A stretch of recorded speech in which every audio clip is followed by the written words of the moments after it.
लेकिन प्रार्थना करने का उनका समय निश्चित है उनके परिवार में, उस समय प्रार्थना हो रही। अनेक प्रतिनिधि स्वयंसेवक अपने प्रतिज्ञा का रोज स्मरण करते होंगे। नित्य शाखा के कार्यक्रमों में अभी इतना ही करना संभव है, उतना चल रहा है, बाकी कार्यक्रम दूसरा बदल गया है, वो सेवा का कार्यक्रम है। प्रचंड प्रमाण में जो सेवा चल रही उसको सब लोग देख रहे और सारा समाज हमको प्रोत्साहन भी दे रहा है। परंतु हमको ध्यान में रखना चाहिए कि ऐसा नहीं मानना चाहिए कार्य है, कार्यक्रम अपना कार्य नहीं है। स्वयं अच्छा बनना और दुनिया को अपने प्रयास से अच्छा बनाना ये अपना कार्य है। भारत से एक भिक्षु गए तथागत के धम्म का प्रचार करने के लिए।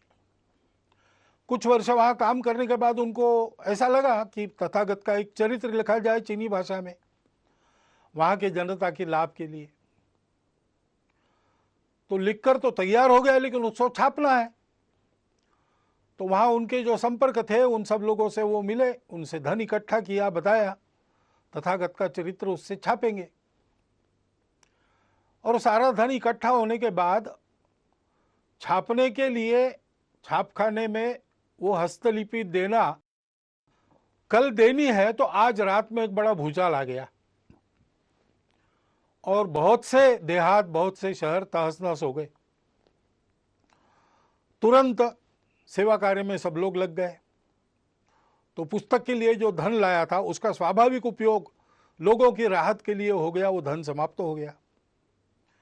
इसलिए कार्य पूरा होने के बाद फिर से भिक्खु ने सबको बताया कि धन तो दिया था आप लोगों ने, लेकिन वो ऐसे काम में हो गया खर्च, तो और एक बार धन संकलन। फिर से वैसा किया।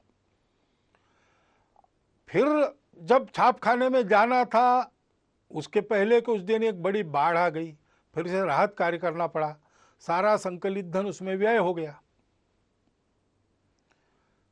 फिर जाकर लोगों को समझाया, लोग भी समझ गए। तीसरी बार धन संकलन हुआ, इस बार कोई आपत्ति नहीं। हस्तलिपि छापखाने में गई, मुद्रित होकर किताब तैयार हुई, किताब का धूमधाम से प्रकाशन हुआ ने, और उस किताब को बड़े श्रद्धा पूर्वक खरीदा और पढ़ने के लिए अपने अपने घर में जब लोगों ने उसको खोला तो पहले पन्ने पर लिखा था कि ये तथागत के चीनी भाषा में चरित्र की तीसरी आवृत्ति है। यानी लिखित चरित्र एक चरित्र का स्वरूप है, लेकिन उस चरित्र का जो संदेश है दुनिया की दुख मुक्ति, उसको आचरण में उसके पहले 2 बार लाके दिखाया गया, तो वो भी उस पुस्तक की आवृत्ति है। ऐसे हम आज जो कर रहे हैं वो भी कार्यक्रम बदल के ही कार्य कर रहे हैं, इस भावना से उसको करना।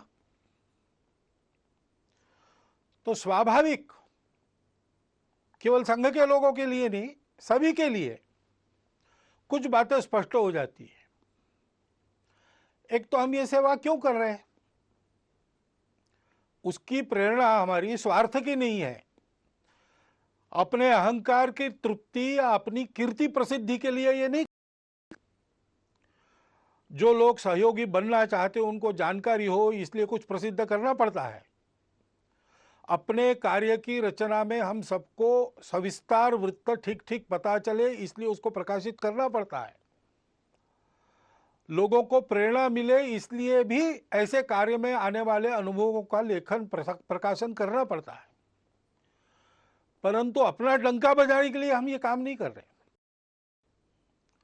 हम काम कर रहे हैं, ये अपना समाज है, अपना देश है, इसलिए